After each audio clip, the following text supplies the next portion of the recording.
O silêncio que tomou conta do Mineirão naquela noite, não foi apenas o som da derrota.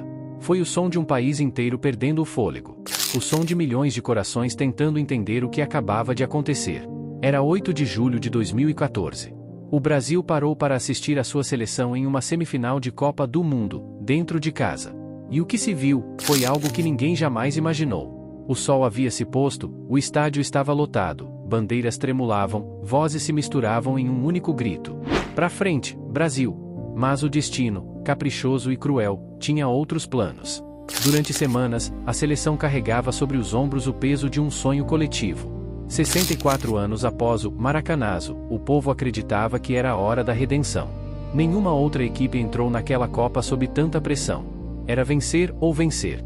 O time de Felipão chegava com uma invencibilidade de quase 4 décadas em solo nacional. E com a força da torcida, parecia que nada poderia impedir o Brasil de conquistar o Hexa em casa. Mas tudo começou a ruir antes mesmo da bola rolar naquela semifinal. Thiago Silva, o capitão, estava suspenso. E Neymar, o craque, o garoto que carregava a esperança de um país inteiro, havia sido tirado da Copa por uma lesão nas costas. Aquela ausência não era apenas técnica. Era emocional. Sem Neymar, o Brasil perdeu o sorriso, a confiança e talvez o equilíbrio.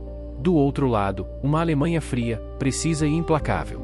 Um time que respirava organização, disciplina e talento. Müller, Kroos, Klose, Özil, Lahm, Neuer. Uma verdadeira máquina. E naquele dia, ela funcionou com perfeição. Quando o árbitro apitou o início, o Brasil parecia disposto a lutar. Mas bastou o primeiro golpe para o castelo de cartas começar a desabar. Thomas Müller, sozinho na área, marcou o primeiro gol. O silêncio que se espalhou pelo estádio foi o prenúncio do caos. E então, em apenas 6 minutos e 41 segundos, o impossível aconteceu. A Alemanha marcou 4 gols. 4. Em menos de 7 minutos. Era como se o tempo tivesse parado. E cada chute fosse uma facada na alma de quem assistia. Klose se tornava o maior artilheiro da história das Copas, ultrapassando Ronaldo, bem ali, diante do próprio ídolo, que via tudo das arquibancadas, atônito. Kroos e Khedira desfilavam no meio-campo como se o gramado fosse deles. A seleção brasileira, perdida, parecia pedir socorro. Nas arquibancadas, o choro começou antes mesmo do intervalo.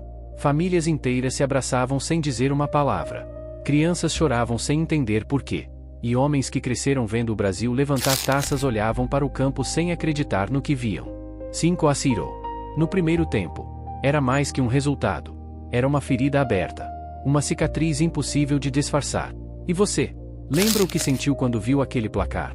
Onde você estava quando o 7x1 aconteceu? No vestiário, o clima era de incredulidade. Felipão tentava encontrar palavras, mas não havia o que dizer. A Alemanha, por respeito, diminuiu o ritmo na segunda etapa. Mas mesmo assim, ainda havia tempo para mais 2 gols de Surrulli. 7 gols. Oscar, com dignidade, ainda marcou o de honra. Mas já era tarde demais. O placar final, 7-1, não era apenas um número. Era um símbolo. Um lembrete de que até os gigantes podem cair. Aquele jogo entrou para a história. Não só pela goleada, mas pelo que ela representou. Um colapso emocional, técnico e simbólico do país do futebol. O jornal, O Globo, estampou no dia seguinte: vergonha. Human Hail. Disaster.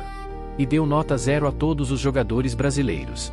Era como se a nação inteira tivesse acordado de um sonho bonito, para um pesadelo do qual não conseguia escapar. Júlio César, o goleiro, confessaria anos depois: até hoje, quando deito, penso nisso. Sei que, quando eu morrer, vão me lembrar como o goleiro do 7x1. Palavras pesadas. Ditas por alguém que sentiu na pele o peso da história. Mas o futebol é assim. É feito de glória e de cicatrizes. Cicatrizes que não somem, apenas nos lembram de onde caímos e de onde precisamos levantar. E você? Acredita que o Brasil realmente se recuperou desse dia? Ou essa ferida ainda não cicatrizou completamente? O 7x1 não acabou naquela noite. Ele continuou no olhar triste das crianças, nas manchetes do mundo todo, nos debates intermináveis. Mas também, no renascimento. Porque o futebol brasileiro, por mais ferido que esteja, sempre encontra uma forma de recomeçar.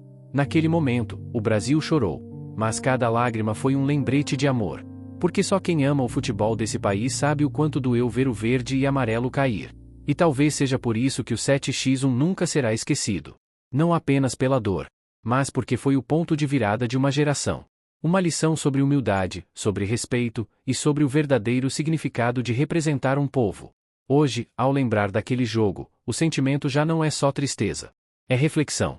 É saber que, mesmo quando o mundo ri de nós, ainda somos o país que fez do futebol uma arte.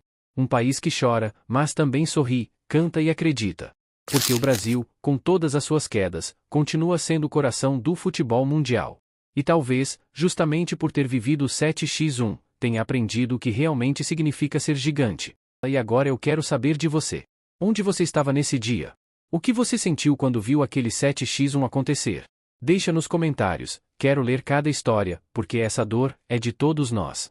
E se você ama o futebol tanto quanto a gente, já sabe. Pelota de Futebol se inscreve no canal. Polegar apontando para cima deixa o like. Botão de repetição e compartilha esse vídeo com quem ainda sente esse 7x1 no peito. Porque a história pode doer, mas é lembrando dela que o Brasil continua de pé.